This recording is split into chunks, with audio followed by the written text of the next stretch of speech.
So our next session is going to be looking at the new traveler experience. I think it will be a super interesting conversation. We have an amazing moderator in the form of Norm. So Norm, I will throw over to you and let you introduce yourself and then introduce the panel. Well, thank you very much. And thank you for inviting me to participate. So it sounds like we have a little bit of an echo. Hopefully everyone can hear me okay.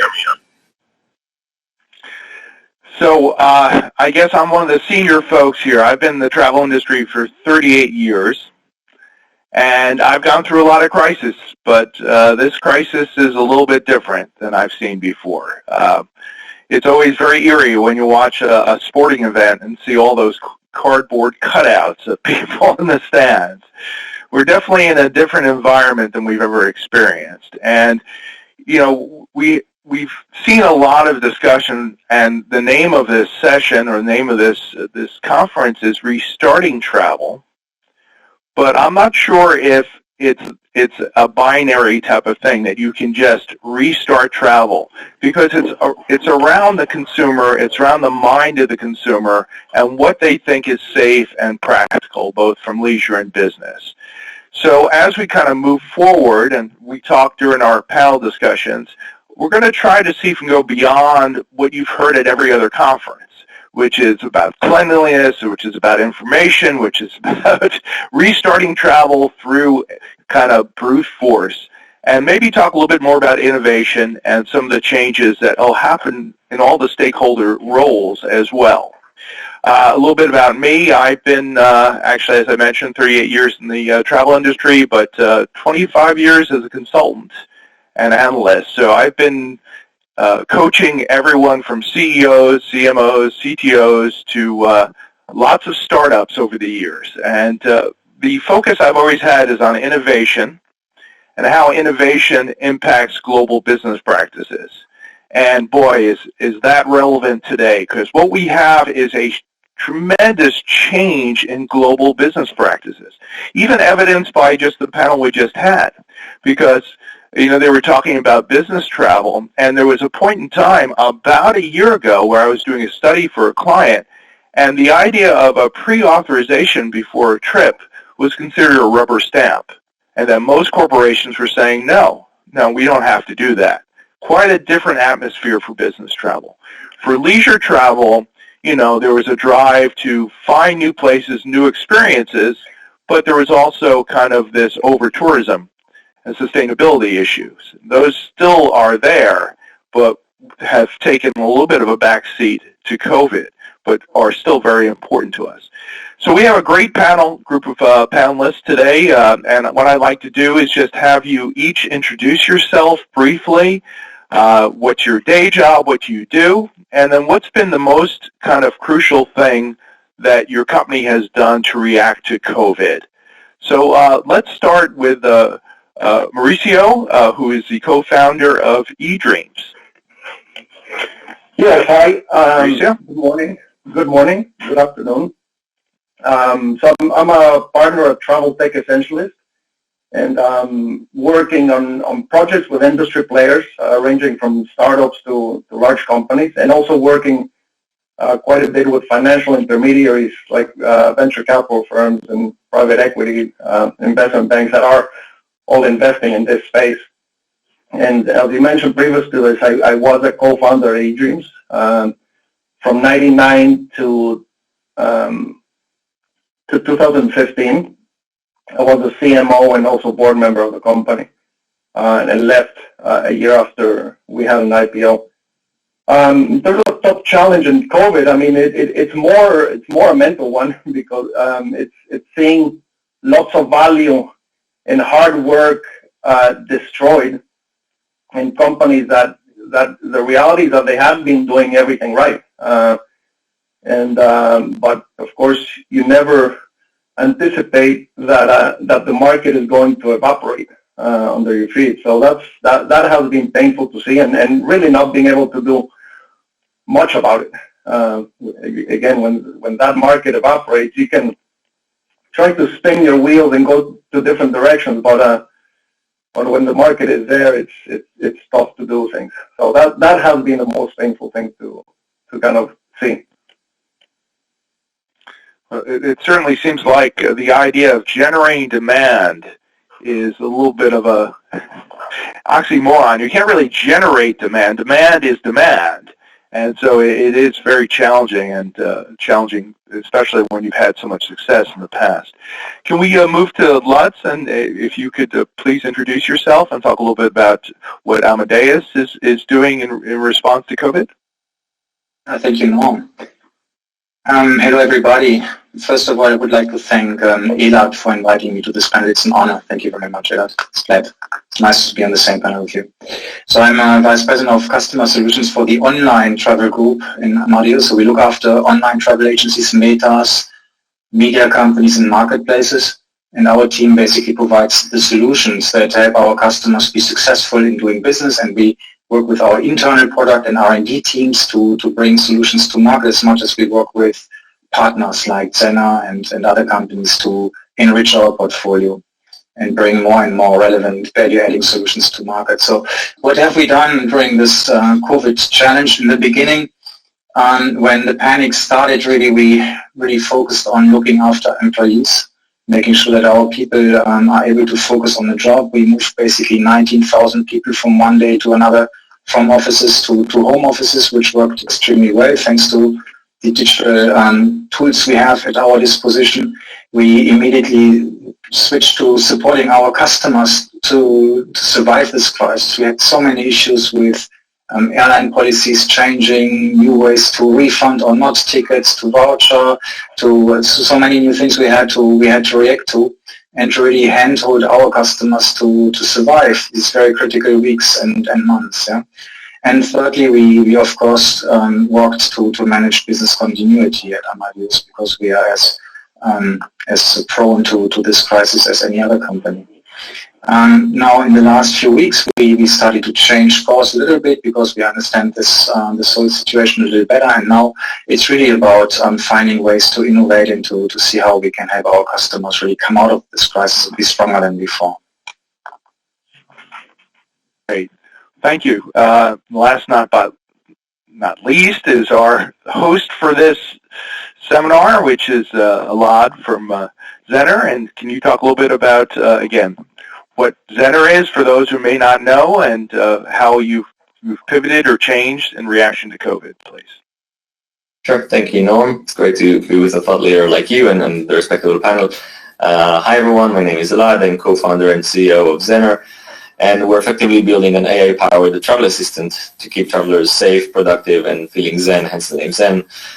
For travelers, it's a chatbot called Zenny that is looking after the travelers every step of the way. But on the back end, it is powered by a travel intelligence and assistance platform that tracks everything from up in the skies and down to the tarmac. And then it uses AI to provide travelers with early detection of flight disruptions, cancellations, delays, and solve them as quickly as possible.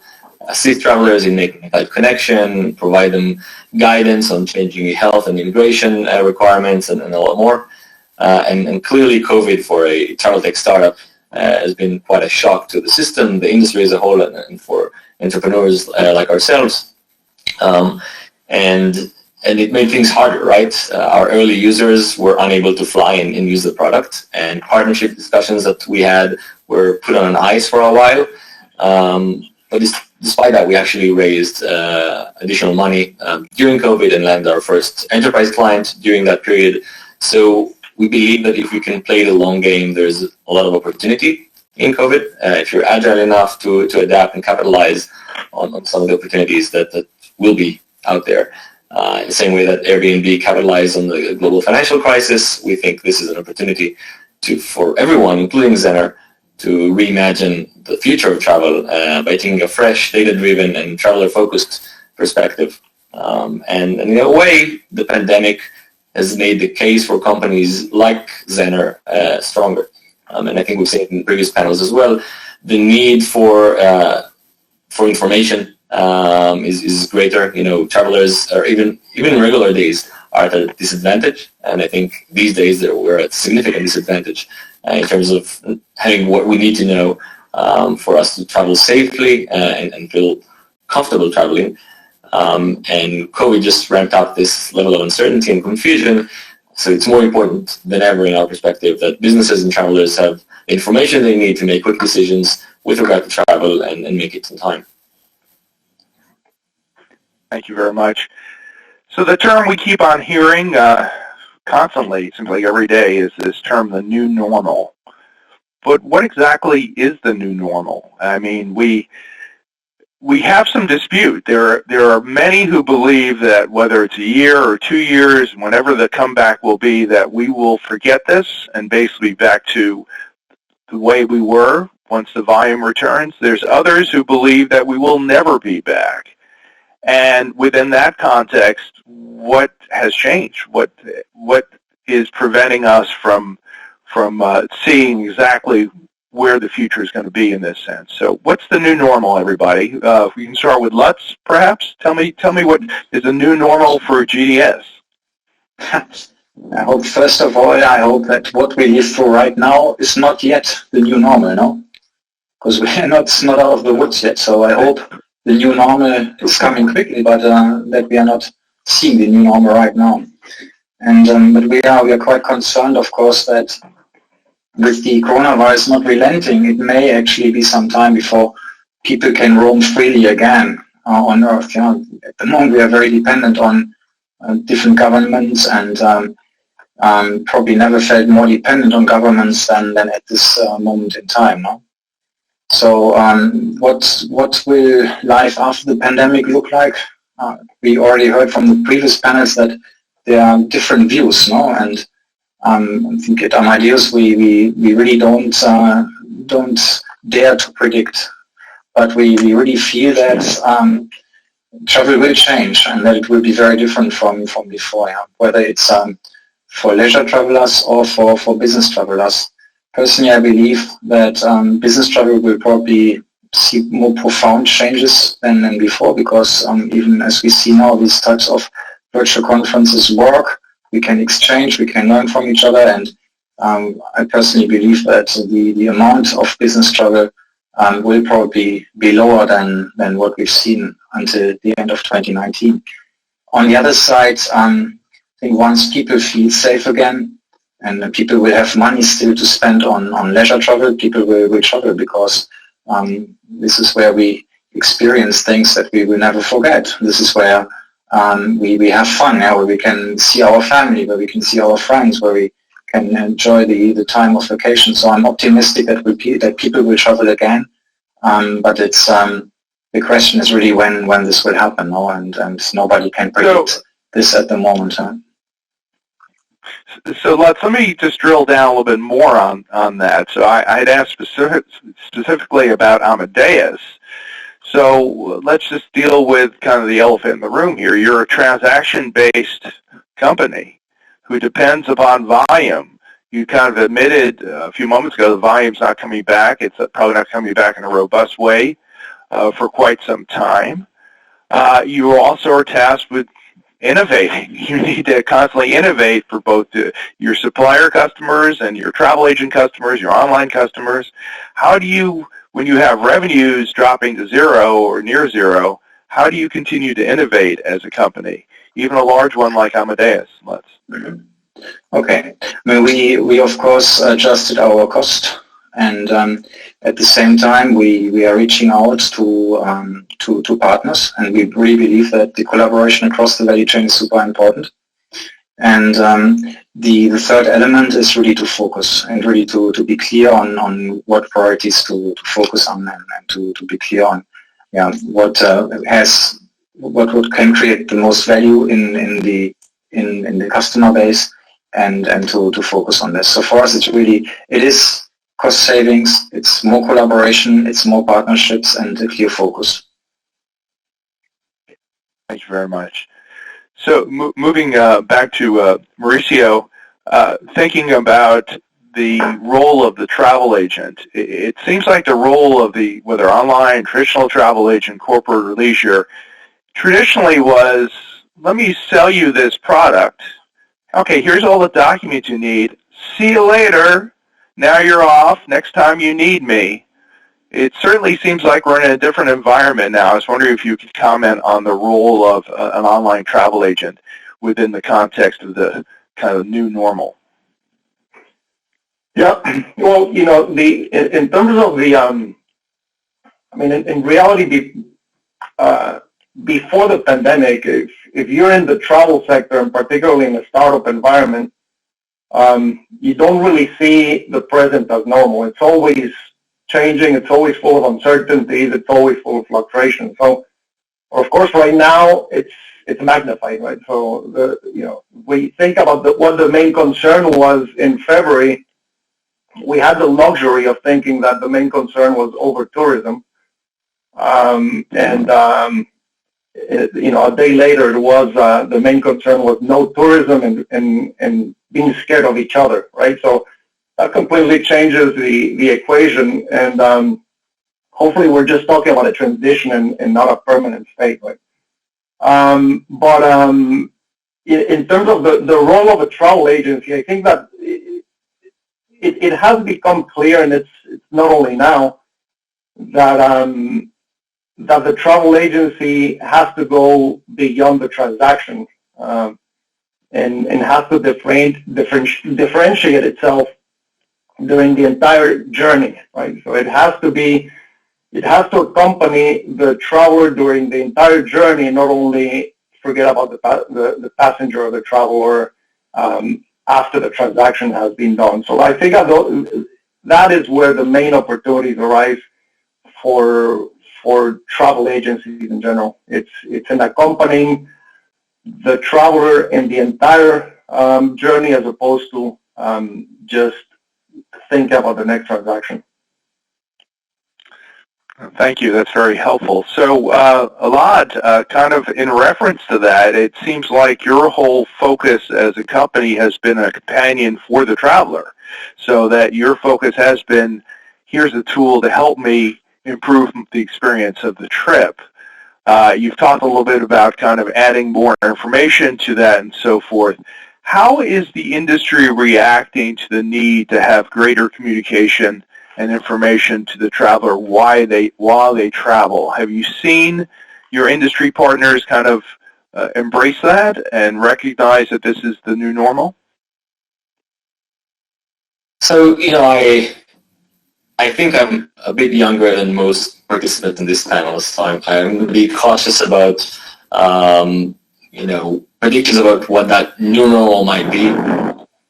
I tend to be careful with those terms. History happens to be quite cyclical, and a lot of times we exaggerate how the world is changing. I tend to belong to the camp that thinks things will get back to normal insofar as our behavior relatively sooner than others might think, and I think that the new normal is really about expediting existing trends that just needed a bit more time in travel. So going to everything digital, everything self-service, I think that is where things are going.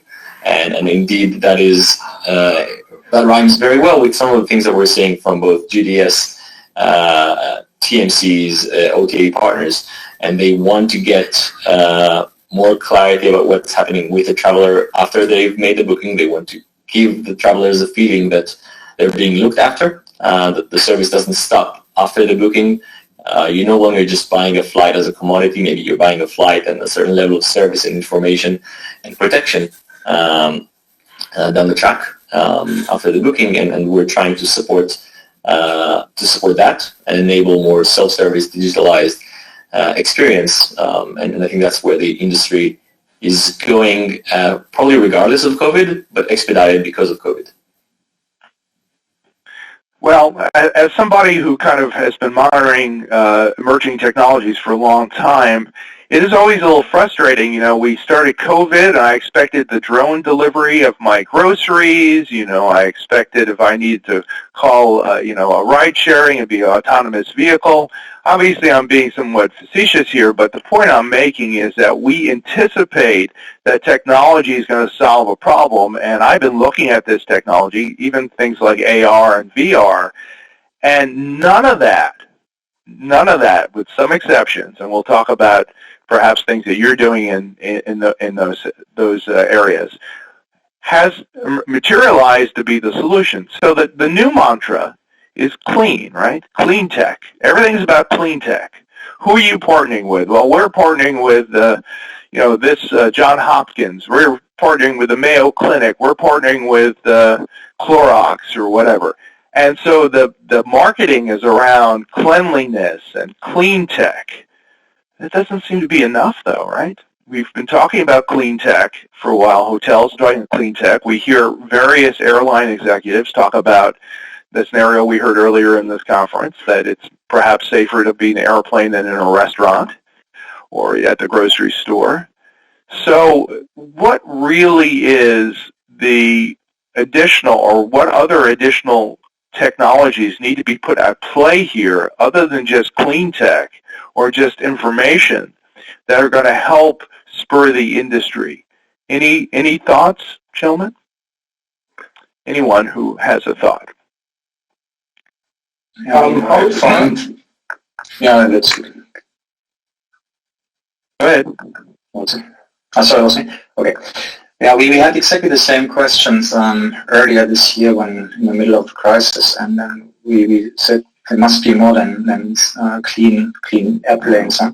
So what we've done is we conducted what we call a global traveler survey to better understand the traveler journey and what parts we should focus on to power safe and memorable experiences.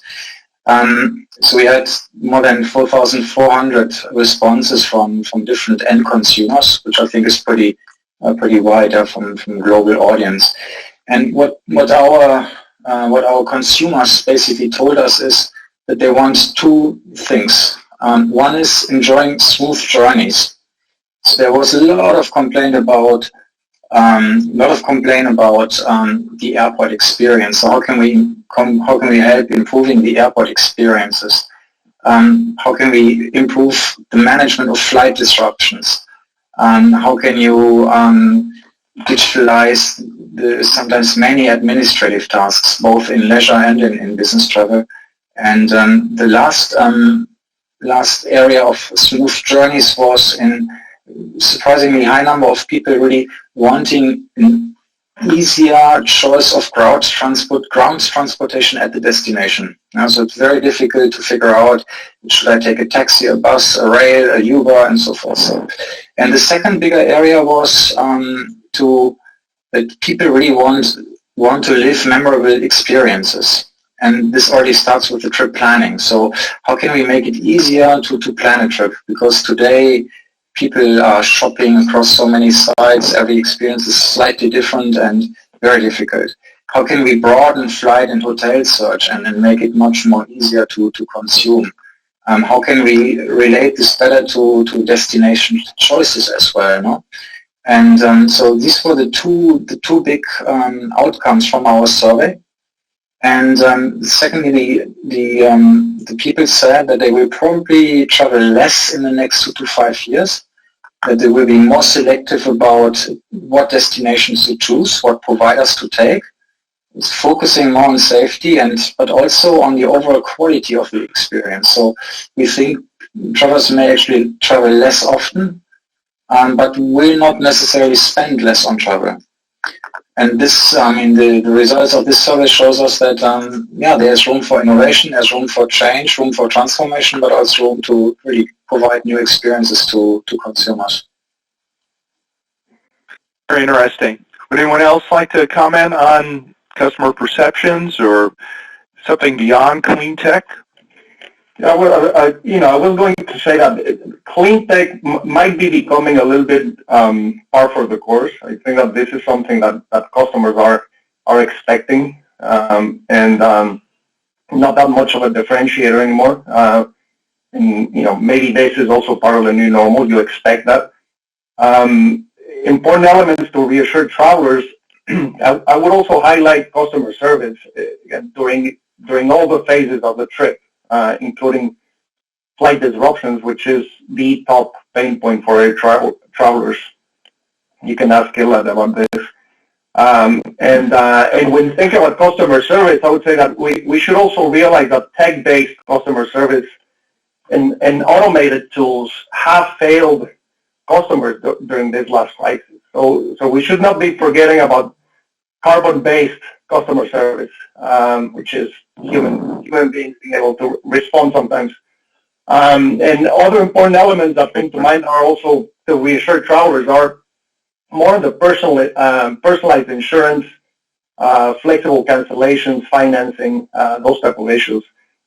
In terms of elaborating to what Lutz was saying, I think that there are clear opportunities in connecting the dots, right? So the travel journey and the customer experience is very much fragmented today, and customers feel abandoned in some of these phases, particularly when there are problems, which is exactly when customers or travelers should not be abandoned. And when travel disruptions happen, that's pretty much up to customers to find solutions, right? So, and many of these solutions it's kind of a painful process. So, on the customer service front, I think it is a very clear opportunity for travel players to build loyalty and preference among customers, and it might end up being one of the important levers to build loyalty, to generate repeat customers on the customer service front more than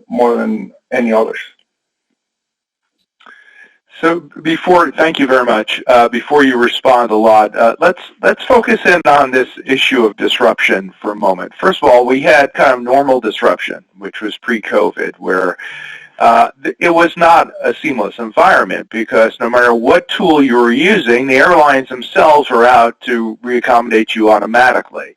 A classic example I always talk about is having to travel to the East Coast for a speech up in Maine. I missed my connection, and the airline accommodated me the next day very early in the morning, caused me to not give a very good speech up in Maine. So, that reaccommodation, actually I had done a study in conjunction with Amadeus some years ago, and what we discovered was it's really up to the passenger. The passenger needs to decide that. Now we add COVID to that. And what we have is, well, your next flight will leave 8 hours from now.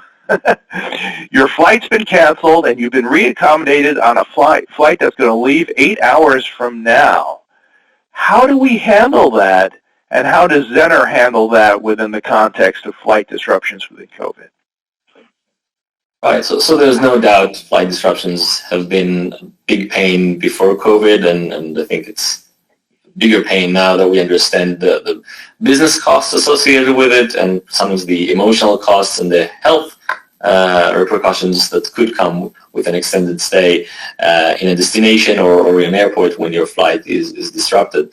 And insofar as flight disruption, our solution has been focused on trying to detect them as early as we can, so trying to leverage as much data out there, fuse it in order to understand the likelihood of a flight being delayed or canceled, to relay that to the traveler, and upon identification, as early as we can, sometimes minutes, sometimes hours in advance, that a flight will be disrupted, try to help the traveler make a voluntary change to their ticket, or in the case of an actual flight disruption or one that has been realized, help them make an involuntary change to their ticket. And I think that is part of what we should be trying to do to ease the travel pains of these days. You asked about clean tech, and indeed airports and airlines are taking important steps in trying to facilitate a better, safer flight experience, but we tend to forget that the traveler experience has just got a lot worse, right? And we're told where we can and can't be and what we can and can't do, and it just got a lot more stressful. And all that uncertainty is just not good for the traveler, and I completely agree with what Lutz and Mauricio have been mentioning earlier. So what's needed? First, we need to think about the traveler experience. Then we need to communicate better to the traveler, right? The communication channels are so fragmented. If my flight is disrupted, who do I speak to? Do I speak to the airline? Do I queue up? Do I call my agent? Do I go on Google Flights and try to find a solution? Do I need to just check the airport and the signs and check what's the status of my flight? there's a lot of uncertainty there. There needs to be a place where you can consume that information and find a resolution. And then we need to help build that sense of confidence and feeling the travelers are being looked after, which is an emotional necessity, I think, for travelers, especially these days. And in many ways, we build Zenner exactly for that purpose. We want to be proactive in telling travelers what they should expect at the right time, whether it's on their flight status, the airport experience, or what's happening in the destination. We think that we need to be responsive to questions that arise as you travel, right? Who do you ask? Where do I get my bags from? What do I do if this connection is quite tight? What do I do?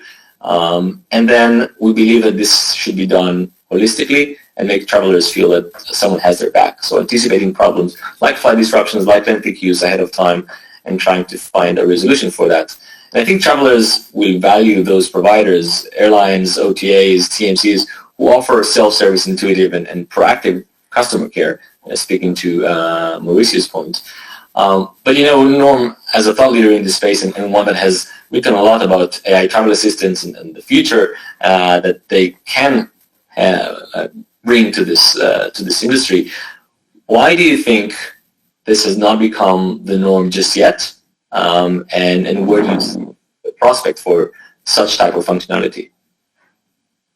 Well, I'd like to just express that every time someone says the norm, I should get a royalty. So, now that's a good question. I think that so what I always say about AI to people is you ask the average consumer, do you use AI? No, AI. Do you ever talk to your phone? Oh yeah, I talk to my phone. Oh, you're using AI. And so the reality of AI is that as it becomes more mainstream, it's not considered AI anymore. It's just considered normal. We expect that. I think that the communication platform, and I like to really drill down on this a little bit more with the panelists. I love the fact, Mauricio, that you're talking about the carbon element of this, the human element of this. But at the same thought here, if you were to look at the major two trends that are happening, is you got the clean tech stuff happening, and then you have the digitizing travel. What does digitizing travel mean to most people? At least I tried to participate in a panel discussion last week, and that's a little audio problems. But what does digitizing that generally means removing the human and doing a self-service environment. So the question really, and this is to everyone, you all are involved or have been involved with the travel agency side of the business. The travel agent needs some way to know when they come in and when they are not needed. And are you implying that we need 100% human service? We need a balance between technology and that, and then this whole push towards digitizing. Are we actually moving away from human service even more? That's going to cause us more problems. So where's the balance? The question is, where's the balance between automation and human capital during this crisis, and how do you have them coexist in a seamless fashion?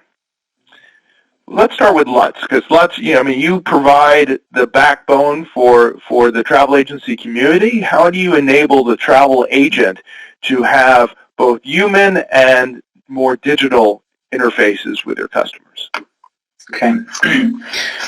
I think it's on one side important to look at what does the consumer expect. When I speak to my 18-year-old son, for example, just started university, he says he prefers to talk to a chatbot because he knows that he gets proper answers, and he thinks it's much more efficient to speak to a machine than to speak to a human being. Also, maybe the trend goes into this direction, and if we can provide experiences that are similar or better than the human experience, then this is probably the result of digitalization, no?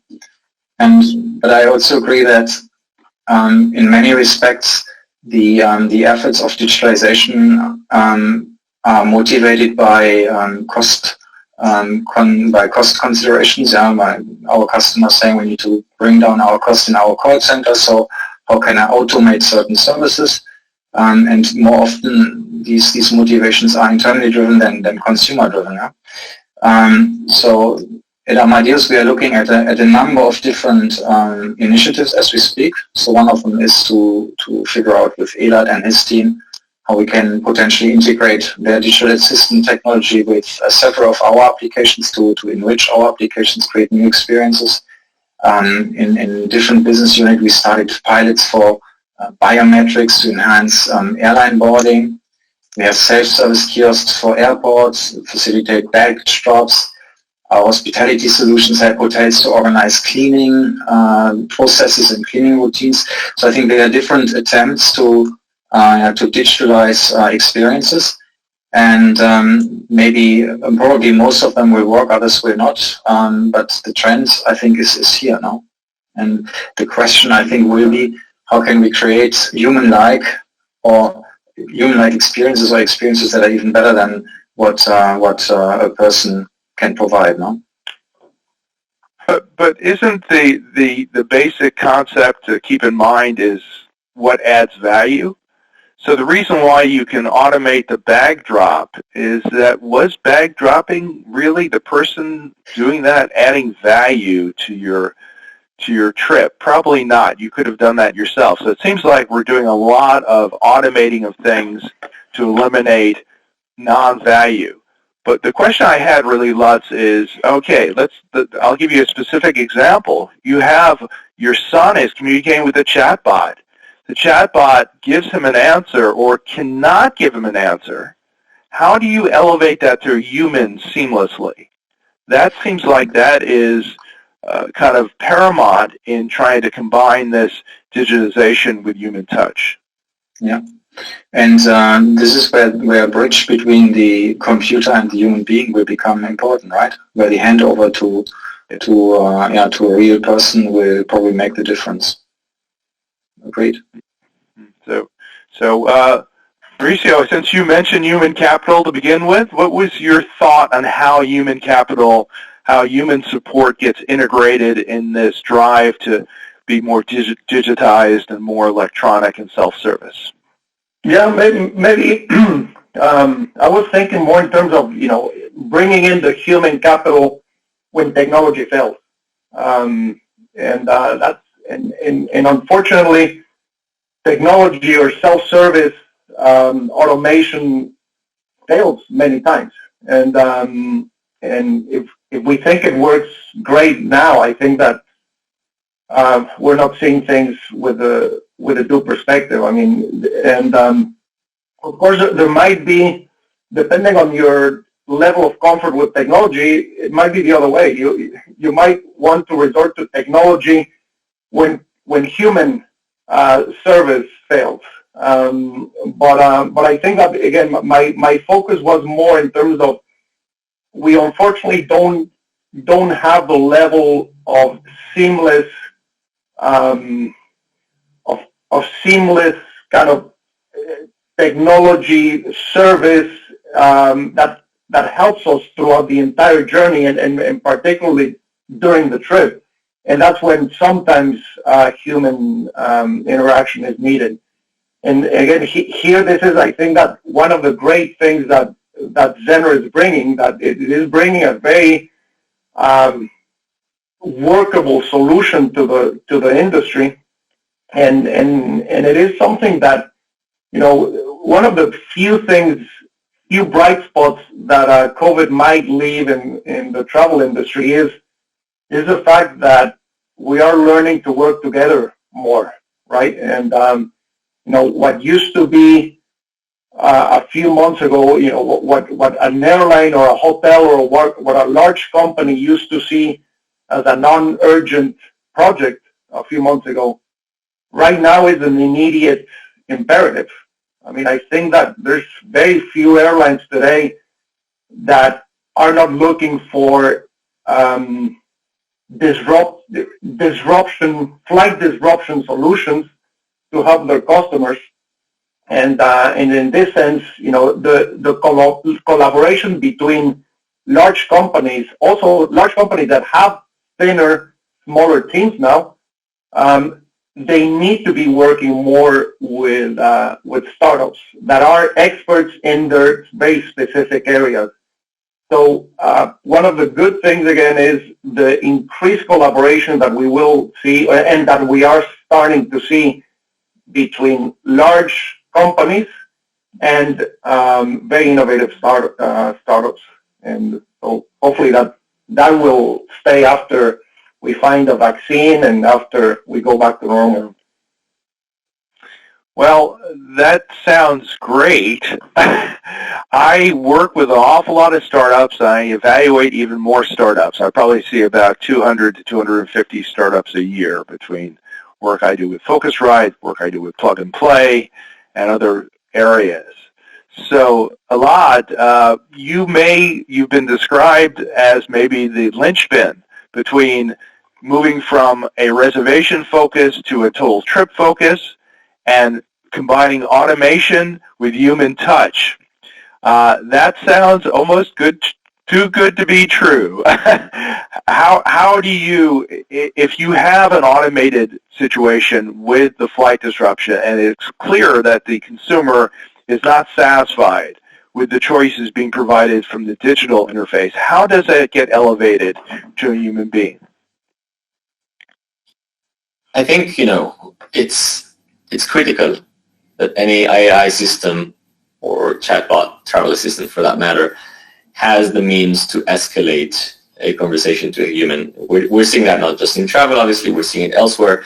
It's really about setting the conditions under which that is the most appropriate course of action.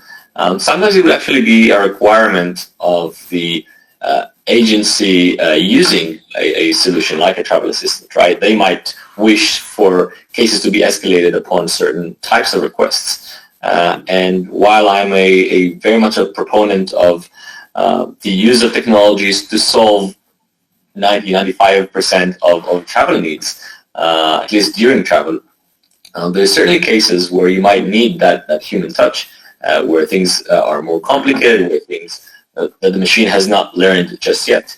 We've had travelers using our travel assistant, traveling around the world, and asking new questions that our bot has not tackled before. So clearly, at that point, we need to teach it. This is where you find that type of information. These are the types of acceptable answers that you might be able to provide, or follow-on questions that you might need to ask the customer in order to provide better service. So, it's an ever learning and improving set of capabilities that you need to build, and you need to couple that with escalation pathways to get to a human. And I think it's certainly relevant these days where not everyone is like Lutz's son, and some people want to speak to a person, sometimes without a good reason. They will say, hey, I want to speak to a person. You need to enable that, especially when you have an agency in the back end that sold you a ticket for quite a bit of money, and you want to get a certain level of service. So if you want to speak to a human, we're going to enable that. But we believe that through interacting with the machine, you might be able to get responses faster and better for your needs. So it's hard to believe that we're just about out of time here, and thank you for that response. We often think about AI as if it's some self-contained, smart piece of software, when it's only really learning from huge amounts of data, and when the data is changing, as you just described, then the AI has to change, so there's a role there. So as we close out, let's just have each of the panelists talk briefly. You have a lot of startups here. If you were to try to reach out to the people who are listening to this conference right now and saying, what we really need help with is X, what type of innovation, apart from our hosts here at Zenner, would you like to see emerge from the startup community, since we've all kind of agreed that that's the sources of innovation? Mauricio, could you begin us off with that? Answer that question. What do you need from what type of innovation are you looking for from the startup community? Personalization in terms of financial and insurance, personal insurance perspective. I think that we are used to we have been used to buying insurance, which is a one-size-fits-all. When that's far from reality, every one of us has very different needs and expectations in terms of what can happen. And I think that there are very interesting models coming out in terms of personalized insurance and also like flexible payment, flexible financial payment solutions. So I think that is where I see a lot of the personalization heading in terms of those two areas. Thank you. That's great. And Lutz, what would you be looking for from innovative startups out in the community? I think for us it's a lot about the ability to mix data and apply machine learning on it to find use cases that somehow bring the human element into digital travel. So the idea here is how can we replace or even improve the role of a traditional travel agent who was able to recommend specific hotels, specific destinations, specific trip options based on a relationship, based on exchanging with a human being. How can we replace this by analyzing data, by better understanding consumer intent, and by then making search results, for example, more relevant to the individual traveler. And this is really something that I think the industry has really not cracked yet. We have spent probably 15 years trying to figure out where to find the cheapest fare, but probably the cheapest fare is relevant or important for X% of the consumers, but not for 100% of the consumers. So how do we move from cheapest to relevant, I think, is for me the biggest challenge. That's great. And I'll turn it around for you, Elad. What do you need from the industry as a startup to succeed and prosper during these difficult times? I think the industry is very much accepting the need to speak to startups and find the solutions that could be most helpful in bringing us to the next level. And I think folks like yourselves are perhaps the greatest example. I think as a startup, the biggest obstacle that we typically face is how do we interface or integrate with different legacy systems, because this world is so fragmented. So if it was a bit more standardized and there were protocols for connecting between different data sets and different companies, then Zenner could connect with Amadeus and eDreams and trip actions in a click. I think that would be phenomenal, and in a way this is part of what we're trying to build, or be that centralized hub to enable these types of connectivities. But just as we close, at least from my end, thank you everyone for participating, and I appreciate your insights and your wisdom, and thanks for the advice along the way. Thank you. Thank you, panelists. Appreciate your time, Mauricio, Lutz, and Elad, and I think it's back to you all to close it up. Thank you. Thank you. Thank you very much, everyone, and I'll invite our current panelists to one.